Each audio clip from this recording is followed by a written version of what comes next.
औज़ुबिल्लाहिमिनश्शैतानिर्रजीम बिस्मिल्लाहिर्रहमानिर्रहीम। प्यारे बच्चों, अस्सलाम वालेकुम रहमतुल्लाहि व बरकातुहू। बच्चों, अजुक सबकुक उन्वान छु जाबिर बिन हयान। तुई कड़ियो पेज नंबर 53 यम जन अम हवालक सवालात छ दित इन जवाब छारन खतर करो इस कोशिश। अजुक सवाल नंबर 6 करो इस ये जन किताब पे दित। हारून रशीद ने जाबिर के साथ क्या सलूक किया?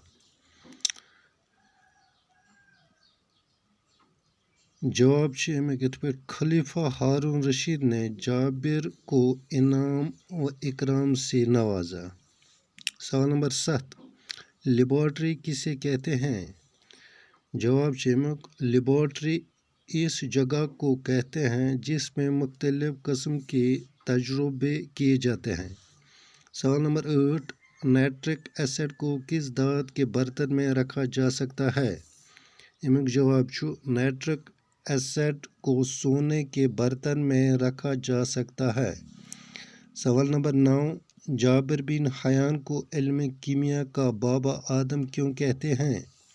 इमें जवाब जाबिर बिन हयान को इल्म कीमिया का बाबा आदम इसलिए कहते हैं क्योंकि इसने इल्म कीमिया के बुनियादी उसूल व कवायद वाज़ा करके मुरतब किए। इसके अलावा इसने तेज़ाब ईजाद किए, रेट्रेट को ईजाद किया। इसीलिए जाबिर बिन हयान को इल्म कीमिया का बाबा आदम कहते हैं।